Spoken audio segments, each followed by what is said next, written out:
Hello student, नाम डिगेश्वरी देवांगन, पद अतिथि व्याख्याता, विभाग वाणिज्य महाविद्यालय, शासकीय घनश्याम सिंह गुप्त महाविद्यालय बालोद। विषय विशिष्टीकृत लेखांकन। अध्याय सार्वजनिक उपयोगिता वाले उपक्रम में दोहरा लेखा प्रणाली। पेपर द्वितीय, व्याख्यान तीसरा, एमकॉम द्वितीय सेमेस्टर। चलिए शुरू करते हैं। जैसे कि हमारा टॉपिक है सार्वजनिक उपक्रम में दोहरा लेखा प्रणाली का उपयोग। जैसे कि मैंने पहले लेक्चर में आपको बता दिया है कि जब हम दोहरा लेखा प्रणाली का उपयोग करते हैं सार्वजनिक उपक्रम में अंतिम लेखा तैयार करने में, तो हमें कौन कौन सा खाता बनाना पड़ता है। तो सबसे पहले हमें बनाना पड़ता है पूंजी खाता, दूसरा है आगम खाता, तीसरा है शुद्ध आगम खाता और चौथा सामान्य चिट्ठा। हमें आगम खाता, शुद्ध आगम खाता क्यों बनाना पड़ता है? ताकि हम सामान्य चिट्ठा आसानी से बना सकें, क्योंकि ये दोहरा प्रविष्टि प्रणाली से बहुत अलग होता है। तो देखिए, यह लाभ हानि नियोजन लेखा की तरह तैयार किया जाता है। इस लेखा के विकलन पक्ष में ऋण पत्रों तथा स्थायी स्वभाव के ऋण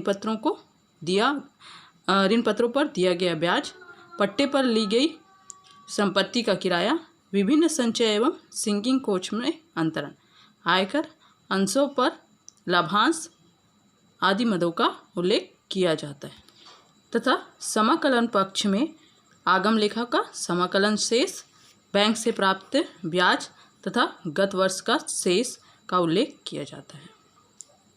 इस लेखा का शेष सामान्य चिट्ठा में अंतरित किया जाता है।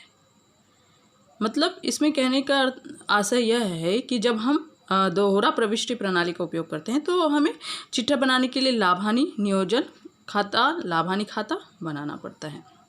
और इसमें हमें दोहरा लेखा पद्धति में हमें चिट्ठा बनाने के लिए आगम खाता और शुद्ध आगम खाता बनाना आवश्यक होता है। चूँकि आगम खाता लाभ हानि खाता जैसा बनता है और शुद्ध आगम खाता लाभ हानि नियोजन खाता बनता है। जैसे कि इसमें सारा चीज़ जो है क्लियर है कि जो आगम खाता में नहीं आता है वो शुद्ध आगम खाता में आता है। जैसे कि ऋण पत्रों पर ब्याज या स्थायी स्वभाव के ऋणों पर दिया गया ब्याज जो उसमें नहीं आता है, तो कहाँ आ गया हमारा शुद्ध आगम खाता में। वहाँ सामान्य किराया आता है, पट्टे पर ली गई किराया नहीं आता है, वो यहाँ आ गया। तो और विभिन्न संचय सिंकिंग फंड में अंतरण, आयकर, अंशों पर लाभांश, ये सारा शुद्ध आगम खाते में आ गया। ठीक है। और समाकलन पक्ष में क्या आएगा? आगम लेखा का समाकलन शेष और प्राप्त ब्याज, और अगर गत वर्ष का शेष या आधिक्य है वो इसमें उल्लेख होगा। और जैसे कि इसमें लिखा है कि इसके शेष को हम कहाँ सामान्य चिट्ठी में अंतरित करें। आइए शुद्ध आगम खाता बनाने का प्रारूप देखते हैं, उससे और आपको ज़्यादा अच्छे से क्लियर हो जाएगा। देखिए, शुद्ध आगम खाता 31 मार्च को समाप्त होने वाले वर्ष के लिए। इसमें मैंने दो पक्ष लिया है, विकलन पक्ष और समाकलन पक्ष, विवरण राशि। अब देखिए, विकलन पक्ष में हम क्या क्या लेते हैं। तो आगम लेखा का शेष यदि हो तो कौन सा शेष? विकलन शेष। जब हम आगम लेखा खाता बनाते हैं तो हमारा जो है व्यय साइड कमी हो जाता है तो वो समाकलन शेष कहलाता है। और अगर हमारा आय तरफ अगर हमारा जो है कमी हो जाती है तो विकलन शेष कहलाता है। तो अगर वो विकलन शेष है तो कहाँ आ जाएगा? डेबिट पक्ष में, टू बैलेंस ब्राउट फॉर्म।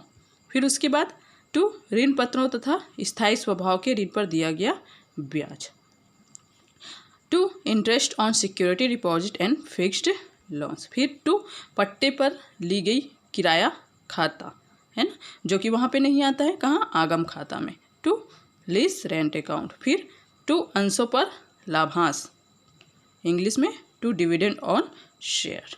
फिर टू संचय कोष, to reserve fund, to sinking fund,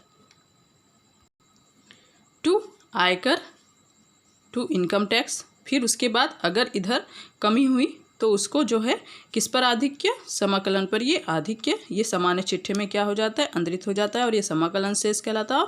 कौन से पक्ष में हो जाता है हस्तांतरण? दायित्व पक्ष में। आइए अब समाकलन की बात करते हैं। तो गत वर्ष का आधिक्य, अगर क्वेश्चन में आपको गत वर्ष का आधिक्य दिया है तो फिर उसके बाद इसमें क्या कर देते हैं? आयोजन अगर है तो उसको माइनस कर देते हैं, फिर राशि को बाहर निकाल देते हैं। फिर उसके बाद बाय आगम लेखा का समाकलन से, जब हम आगम खाता बनाते हैं और व्यय कम हो जाता है तो उस पर जो शेष आती है उसको हम समाकलन शेष कहते हैं। By balance brought from revenue account. By प्रतिभूति एवं विनियोगों पर ब्याज प्राप्त, चूँकि प्रतिभूति और विनियोग पर ब्याज हमेशा क्या होता है, प्राप्त होता है, तो bye interest on security and investment. अब उसके बाद इधर कमी आई तो वो हानि कहलाता है, तो वो भी सामान्य चिट्ठे में क्या हो जाता है, अंतरित हो जाता है, लेकिन कौन से पक्ष पर, संपत्ति पक्ष पर। तो आइए इसको हम एक एग्जाम्पल से समझते हैं कि जैसे मैंने लिया है पूंजी खाते का समाकलन शेष, फिर मार्ग का रखरखाव, फिर वस्तुओं के यातायात से प्राप्त, फिर यात्रा से प्राप्त, फिर पार्सल से प्राप्त, ऋण, लेनदार, मरम्मत, सरकारी प्रतिभूति, जाली हस्तांतरण प्रवीणी, डाक यातायात से प्राप्त, कर व स्थानीय शुल्क, प्रचलन शक्ति, यातायात व्यय, फिर ऋण पत्र पर ब्याज, शुद्ध आगम लेखे का आधिक्य 1 अप्रैल 2008 का, रोकड़, यातायात लेखा से प्राप्त, अग्नि बीमा कोष, अधिकोष तथा सामान्य ब्याज प्राप्त, स्कंद, पट्टे पर ली गई किराया, लाभांश, क्षतिपूर्ति और खनिज से प्राप्त। तो ये हमारे पास एक एग्जाम्पल है जिससे हमको शुद्ध आगम खाता बनाना है। अब देखिए हम, चूँकि शुद्ध आगम खाता बनाने के लिए हमें आगम का समाकलन शेष या विकलन शेष चाहिए रहता है। चूँकि हम पिछले आगम शेष बनाते समय एक एग्जाम्पल दिए थे जिसमें हमारा आया था, कौन सा शेष आया था, समाकलन शेष, तो मैंने यहाँ पे इंडिकेट कर दिया है आपको समझाने के लिए। अब 31 मार्च 2009 को समाप्त होने वाले वर्ष के लिए आपको रेलवे कंपनी का शुद्ध आगम खाता तैयार करना है। तो चलिए अब क्वेश्चन से ये देख लेते हैं कि कौन कौन सी मदें जो शुद्ध आगम खाता में जाता है। पूंजी का समाकलन जाता है क्या, नहीं, वो चिट्ठे में चला जाता है, चिट्ठे के दायित्व पक्ष में। मार्ग का रखरखाव, ये व्यय है, आगम खाता में चला जाता है। वस्तुओं के यातायात से प्राप्त, चूँकि ये प्राप्तियां हैं तो आगम खाता के समाकलन पक्ष में चला जाता है। यात्रा से प्राप्त, ये भी प्राप्तियां है तो आगम खाता के समाकलन में हमने ले लिया। पार्सल से प्राप्त, ये भी हमने आगम खाता के समाकलन में ले लिया। ऋण, ये लॉन्ग टर्म है, बैलेंस शीट में जाता है। लेनदार भी, मरम्मत व्यय है ना, ये आगम खाता में जाता है। जो आगम खाता में और बैलेंस शीट में नहीं आता है वो कहाँ आता है, शुद्ध आगम खाता में जाता है। सरकारी प्रतिभूति भी बैलेंस शीट में जाता है। जाली हस्तांतरण प्रवीणी, चूँकि ये कंपनी से संबंधित नहीं है तो सीधा चिट्ठे में जाएगा। डाक यातायात से प्राप्त, ये जाएगा आपके आगम खाता में क्योंकि ये प्राप्ति है।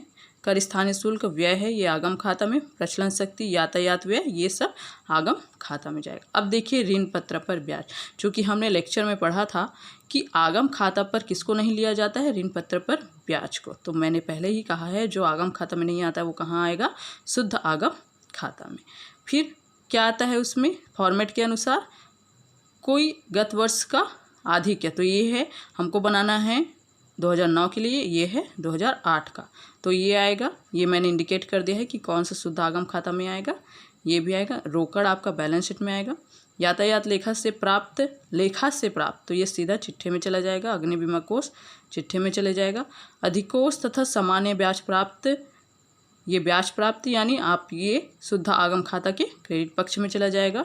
इसको मैंने इंडिकेट कर दिया ताकि आपकी सुविधा के लिए।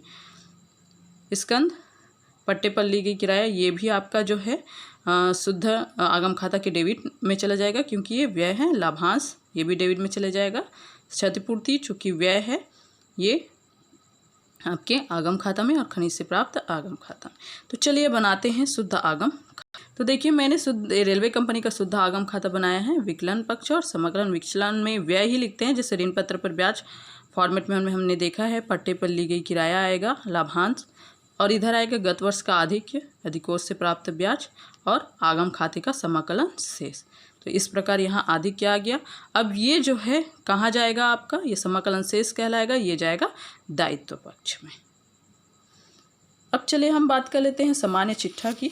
तो इसमें सभी प्रकार के अस्थायी संपत्तियों एवं दायित्वों को शामिल किया जाता है तथा इसके अतिरिक्त प्रथम भाग में पूंजी खाते का समाकलन शेष तथा शुद्ध आगम खाते का समाकलन शेष का उल्लेख किया जाता है। कौन से पक्ष की बात हो रही है, दायित्व पक्ष की। तथा संपत्ति में अस्थायी संपत्ति के पहले पूंजी खाता विकलन शेष का उल्लेख होता है। फिर अस्थायी संपत्ति का हम उल्लेख। अब देखते हैं कि ये सामान्य लेखा पद्धति से किस प्रकार अंतर है। तो सामान्य लेखा पद्धति में हम चिट्ठा तैयार करते समय स्थायी और अस्थायी संपत्तियों को लेते हैं, लेकिन शुद्ध दोहरा लेखा पद्धति में जो है चिट्ठा बनाने के लिए हमें केवल अस्थायी संपत्ति और दायित्व की ही आवश्यकता होती है। यही इसमें अंतर है। अब देखिए सामान्य चिट्ठा का प्रारूप। कंपनी सामान्य चिट्ठा 31 मार्च को समाप्त होने वाले। दायित्व पक्ष और संपत्ति पक्ष। पूंजी लेखे का समाकलन शेष जैसे कि मैंने बताया वो दायित्व पक्ष में आता है। लेनदार, अन्य चालू दायित्व, राजकोष, मरम्मत, अन्य संचय कोष, अगर शुद्ध आगम का समाकलन शेष है तो भी। पूंजी खाता, फिर संपत्ति तरफ पूंजी खाता का अगर विकलन शेष है, विनियोग, स्कंद, देनदार, रोकड़, बैंक में रोकड़, शुद्ध आगम लेखा का विकलन शेष यदि हो तो। Thank you.